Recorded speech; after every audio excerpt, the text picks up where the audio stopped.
Should we be worried about mad cow disease in California?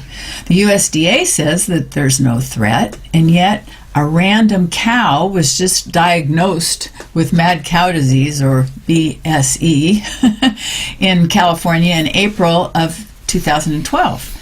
So do we need to worry about it, or don't we need to worry about it? I mean, I think that it's really weird that they just randomly checked the cows and they found this cow, and then the other cows that were in the same group, they didn't check.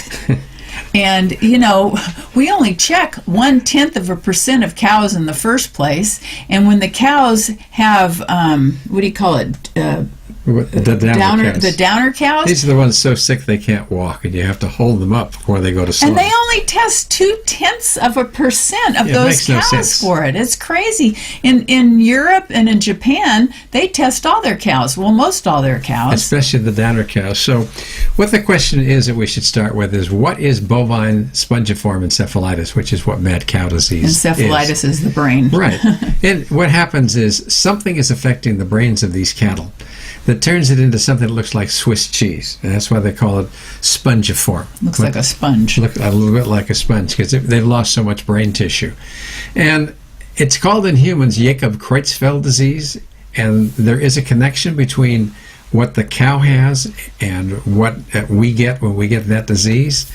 And we also know that this is a disease that's passed among animals in sheep, and goats, and deer, and elk, and cats, and in people in the Pacific who eat human brains, and they get a disease called kuru.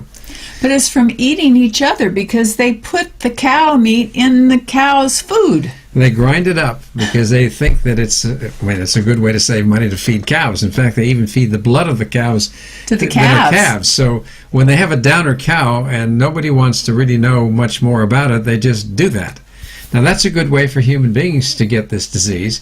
But what you have to really understand is that in all the time that this disease has been known, there have only been about 200 cases in the world's literature. So it's not like there's a big epidemic here going on. You know, I think that one of the problems is because it takes a while for it to develop. So well, so you can eat the mad cow, and you might not have any symptoms for a couple of decades. Well, so maybe you're 10 years old when you have a hamburger. Yeah, well, you're saying that, but it may not be true.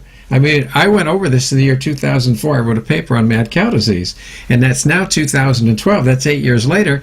There's no epidemic. So how serious is this as a problem? Well, what it really reflects, I think, Vicki, is that there are 76 million cases of food poisoning every year in this country.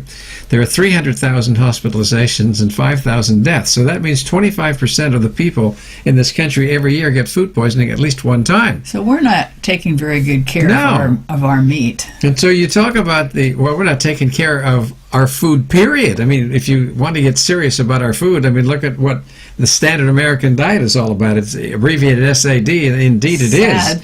So when we're talking about this particular disease, it's more, in my mind, a reflection of how poor the system is in regulating what we eat. It's not because I think there's a huge epidemic, and the fear, of course, of having a long incubation period is something that we should be considering.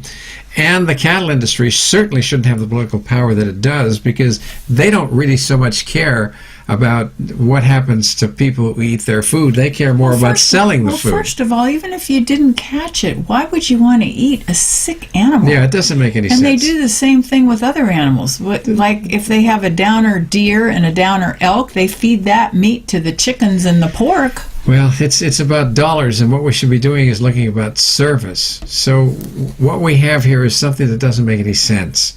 We're not even sure what causes this disease. You know, a fellow named Prusiner from University of California, San Francisco got the Nobel Prize in 1997 for finding something called a prion, which is a protein that doesn't have any DNA in it. And if that's misfolded, somehow it's thought to cause this disease of mad cow disease.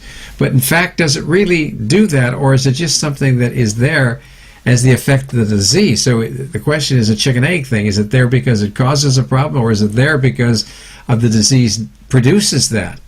And I think there are a lot of scientists who really feel that prions don't cause any diseases at all. So we're in the dark here in this topic, I think, in a very real way. Let's talk about some of the things that the World Health Organization recommends to prevent all this from happening. Well, first of all, you shouldn't feed downer cows to infected cows.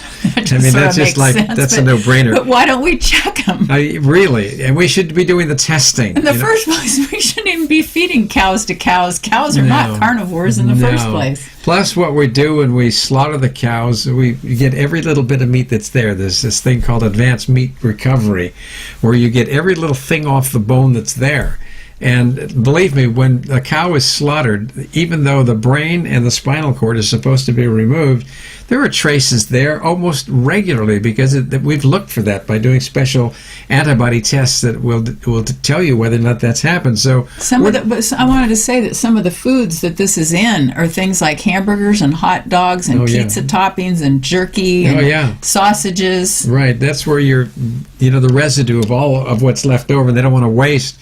And it makes billions of dollars, so it's not like it's a small thing. I also was reading something recently where they take meat and they put it through a sieve, and then they're able to, I forget what it's called, but they're able to make it look exactly like a steak. You can't even tell the difference of the real steak and the one that's been smashed together. Right.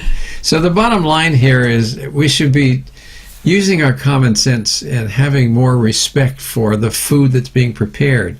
It needs to be regulated with some kind of intelligence that's worried about service rather than just about making money.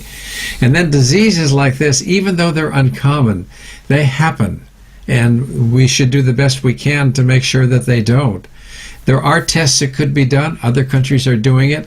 And if you think it's not a serious problem, look at the money aspects of what happened back in 2003 when we found a downer cow in Seattle, or in the state of Washington, where it was shipped out to the population by mistake. That's what was done. And of course, no countries wanted to buy our meat after that because they knew that we weren't taking precautions that were important to do that. So the disease is not widespread. It is a concern that it could be, like Vicki says, something that has a very long incubation period. It's universally fatal in animals and in people. You can't solve this problem in people. And so we just need to be better about how we regulate our food. The USDA has to do a lot more in the way of testing. The power of the Cattlemen's Association needs to be restricted, and the political aspects of how this happens needs to be stopped. And I would think that if you are a meat eater, I would think that you would prefer to eat organic meat because that's usually treated better, and I don't think that there would be this same concern about it. It would be less of a concern, but in general, I think people you're right, who tend to produce meat that's grass-fed and that's organic, take more pride in the work that they do. It's not just a simple business most of the time.